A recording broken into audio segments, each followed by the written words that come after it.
महाराष्ट्रात पुढील 3 ते 4 दिवस मान्सून सक्रिय राहणार। पुणे घाट माथ्यावर अतिमुसळधार हवामान विभागाचा पावसाचा इशारा। दरम्यान हवामान खात्याकडून पुण्यासाठी रेड अलर्टही जारी, तर कोकण, सातारा आणि नाशिक घाट माथ्यासाठी ऑरेंज अलर्ट। गोदावरीच्या महापुरामुळे नाशिकच्या चांदोरी गावाला पाण्याचा वेढा, मंदिरं पाण्यात बुडाली असून शेती आणि घरांचंही नुकसान भरपाई देण्याची नागरिकांची मागणी। नाशिक जिल्हाधिकारी कार्यालयाच्या आवारामध्ये जुना वृक्ष मुळासकट कोसळून पार्किंगमधील चारचाकीचं मोठं नुकसान। सुदैवानं घटनेमध्ये कोणतीही जीवितहानी नाही। अहिल्यानगरमधील भंडारदरा धरणातनं 15,000 क्युसेक पाण्याचा प्रवरा नदी पात्रामध्ये विसर्ग। धरणाच्या पाणलोट क्षेत्रामध्ये जोरदार पावसामुळे धरण भरण्याच्या मार्गावर। निफाड तालुक्यातील नांदूर मधवेश्वर धरणातनं 88,000 क्युसेकनं पाण्याचा विसर्ग सुरू, तर 8 वक्राकार दरवाजांमधनं जायकवाडीच्या दिशेनं विसर्ग सुरू आहे। दरम्यान नदीकाठच्या गावांना यामुळे सतर्कतेचा इशारा। नाशिकच्या नांदूर मधमेश्वर धरणावर सेल्फीसाठी नागरिकांची मोठी गर्दी। 88,000 क्युसेकनं विसर्ग सुरू असताना सुद्धा धरणाच्या भिंतींवर अशा प्रकारे स्टंटबाजी। धरण परिसरामध्ये पोलीस आणि जलसंपदा विभागाचा बंदोबस्त नसल्याची चर्चा। दुर्घटना टाळण्यासाठी तातडीनं सुरक्षा व्यवस्था करण्याची नागरिकांची मागणी। सांगलीच्या चांदोली धरणाच्या पाणलोट क्षेत्रामध्ये सलग दुसऱ्या दिवशी सुद्धा दमदार पाऊस। वारणा धरणातील पाणीसाठ्यामध्ये झपाट्यानं वाढ। वारणा धरण 77.39% भरलं असून धरणामध्ये एकूण 26.62 टीएमसी पाणीसाठा। छत्रपती संभाजीनगरातील जायकवाडी धरणाच्या पाणी पातळीमध्ये वाढ। धरणात 51,443 क्युसेकनं पाण्याची आवक सुरू। धरणामध्ये सध्या 32% इतका पाणीसाठा शिल्लक। जळगावच्या चाळीसगावमध्ये सलग दुसऱ्या दिवशी पावसाची हजेरी। 2 दिवसानंतर गिरणा धरणाच्या जलसाठ्यात 20% वाढ। पावसामुळे पिकांना नवसंजीवनी। पुण्यातील चासकमान धरण 98% भरलं। 15,000 क्युसेकनं भीमा नदीमध्ये पाण्याचा विसर्ग सुरू।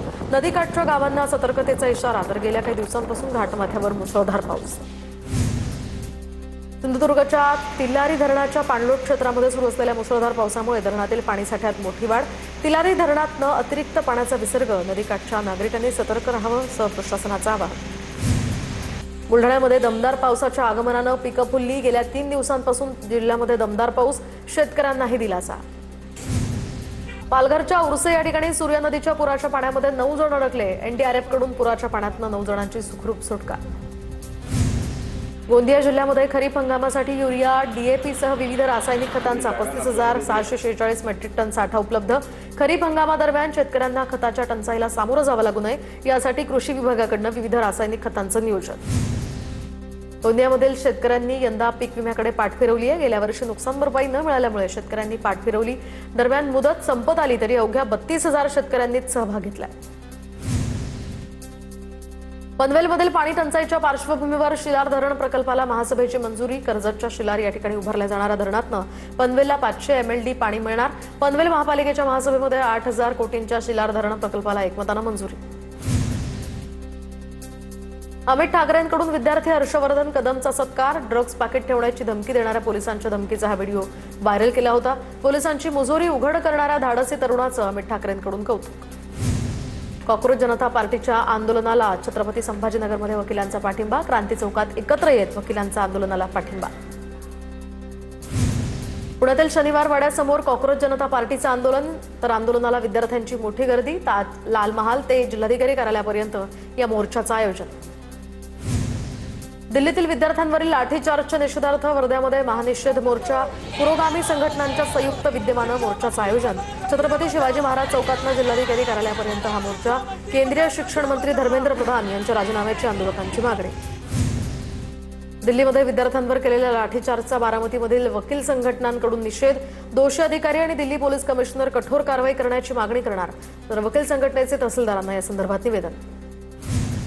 कराडमध्ये लाठीचार्जच्या निषेधार्थ लाक्षणिक ठिय्या आंदोलन। तहसीलदार कार्यालयासमोर जोरदार घोषणाबाजी। केंद्रीय शिक्षण मंत्री धर्मेंद्र प्रधान यांच्या राजीनाम्याची ही मागणी।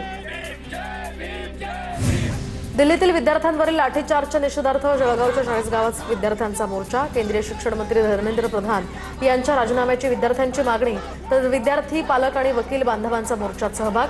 तहसीलदारांना निवेदन।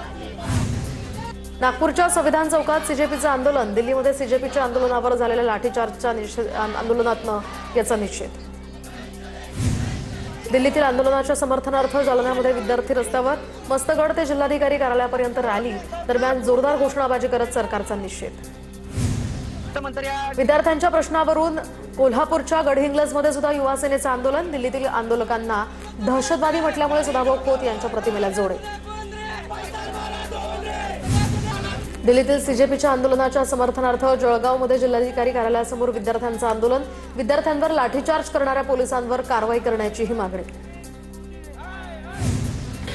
दरम्यान अनुसूचित जाती उपवर्गीकरणाविरोधात संघर्ष समितीची पिंपरी चिंचवड तहसील कार्यालयावर या ठिकाणी धडक। तर या ठिकाणी मोठ्या संख्येने कार्यकर्ते आणि समाज बांधव सहभागी। उपवर्गीकरणाचा निर्णय तातडीने रद्द करण्याचीही मागणी। तर मागणी मान्य न झाल्यास राज्यभर तीव्र आंदोलन छेडण्याचा इशारा। अमरावतीमध्ये लहुजी शक्ती सेनेचं उपवर्गीकरणाच्या समर्थनार्थ आंदोलन। नेहरू मैदान ते जिल्हाधिकारी कार्यालयापर्यंत लहुजी शक्ती सेनेचा मोर्चा। मातंग समाजाला उपवर्गीकरणाचा लाभ मिळवण्यासाठी संघटना आक्रमक। बारामती पाटस मार्गावर उंटवडी या टोल नाक्याजवळ भीषण अपघात। तर जय पवार यांनी ताफा थांबवत जखमीला तातडीने उपचारासाठी मदत केली। स्वीय सहाय्यकाला जखमीसोबत पाठवून आवश्यक व्यवस्था त्यांनी केली। मुख्यमंत्री देवेंद्र फडणवीस यांच्या वाढदिवसानिमित्त ठाण्यामध्ये भाजपकडून विविध उपक्रमांचं आयोजन। आमदार संजय केळकरांकडून मोफत डोळे तपासणी आणि चष्मा वाटप शिबिराचंही आयोजन। 10,000हून अधिक जणांना चष्म्याचं वाटप।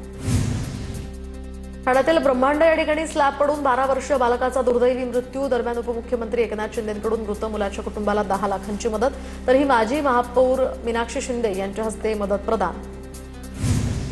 वसई विरार महापालिकेच्या आरोग्य कर्मचाऱ्यांचं आजपासून अन्नत्याग आंदोलन। तर समान काम समान वेतन या मागणीसाठी कर्मचारी काम सांभाळून आंदोलन करणार।